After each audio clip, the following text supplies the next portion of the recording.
Bismillahirrahmanirrahim. Today's topic is series resonance circuit. Series resonance circuit basically एक ऐसा circuit है जिसके अंदर रेजिस्टर R, इंडक्टर L और कैपेसिटर C तीनों सीरीज के अंदर कनेक्ट हैं एक अल्टरनेटिंग सोर्स V के साथ. सीरीज में कनेक्ट होने की वजह से इन तमाम कंपोनेंट्स से करंट जो है सेम पास होगा, but potential drop across all these components different होगा. तो हम इस सीरीज़ रेजोनेंस सर्किट से इम्पीडेंस डायग्राम को ड्रा करने के लिए देखते हैं कि रेजिस्टर आर की रेजिस्टेंस जो है उस पर अल्टरनेटिंग वोल्टेज सोर्स जो है हमारे पास उसकी फ्रीक्वेंसी जो है कोई इफ़ेक्ट नहीं करती. तो हम इस रेजिस्टर आर की रेजिस्टेंस को हॉरिजेंटल रेफरेंस एक्सिस के ऊपर कंसिडर कर लेते हैं. हमने पिछले टॉपिक में पढ़ा था कि आर एल सीरीज सर्किट में हमारे पास जो रिएक्टेंस ऑफ द इंडक्टर थी वो रेजिस्टर की रेजिस्टेंस से π/2 एंगल से लीड करती है. और आर सी सीरीज सर्किट में हमने देखा था कि रिएक्टेंस ऑफ अ कैपेसिटर जो है वो रेजिस्टेंस से π/2 के एंगल से लैग करती है. तो इस हवाले से हम इस इम्पीडेंस डायग्राम में देख रहे हैं कि एक्स एल लीड कर रहा है रेजिस्टर आर से और एक्स सी जो है वो लैग कर रहा है आर से.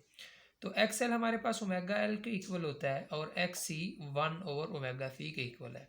हम अब डिफरेंट वेरिंग फ्रीक्वेंसी की वैल्यूज़ के लिए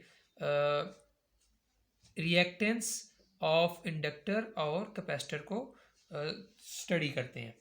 हाई फ्रीक्वेंसी के ऊपर हम जब बात करते हैं तो हमारे पास इंडक्टर की रिएक्टेंस जो है वो कैपेसिटर की रिएक्टेंस से ग्रेटर होती है. तो उस वक्त हमारे पास जो सर्किट है वो आर एल सर्किट के तौर पे बिहेव करता है.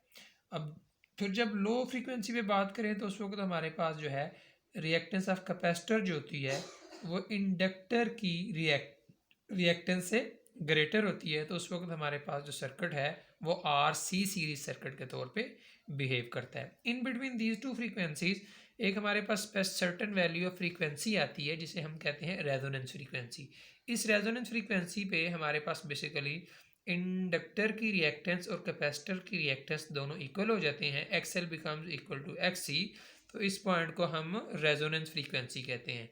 यहाँ से हम रेजोनेंस फ्रीक्वेंसी को मैथमेटिकली फाइंड कर सकते हैं. X L becomes equal to S C. तो एक्स एल हमारे पास ओमेगा एल के इक्वल होता है और एक्स सी हमारे पास 1/ओमेगा सी के इक्वल है.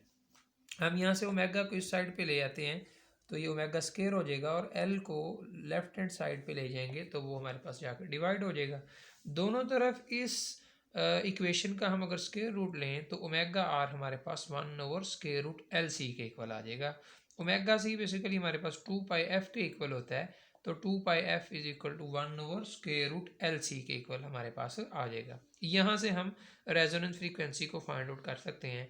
एफ आर हमारे पास इक्वल आ जाएगा 1/2π√LC. ये 2π जो है इस साइड पे आके इससे डिवाइड हो जाएगा. तो हमारे पास रेजोनेंस फ्रीक्वेंसी का ये एक्सप्रेशन आ जाएगा. तो इसको हम कहते हैं जी रेजोनेंस फ्रीक्वेंसी एफ आर. अब हम डिस्कस करते हैं फ्रीक्वेंसी और करंट के ग्राफिकली फ्रीक्वेंसी और करंट के दरमियान रिलेशन को हम स्टडी करते हैं. अगर हम फ्रीक्वेंसी को एक्स एक्सिस के अलॉन्ग ले लें और करंट को वाई एक्सिस के अलॉन्ग ले लें तो आप देख रहे हैं कि जो फ्रीक्वेंसी इंक्रीज़ करेगी तो हमारे पास करंट की वैल्यू भी इंक्रीज़ करती जाएगी.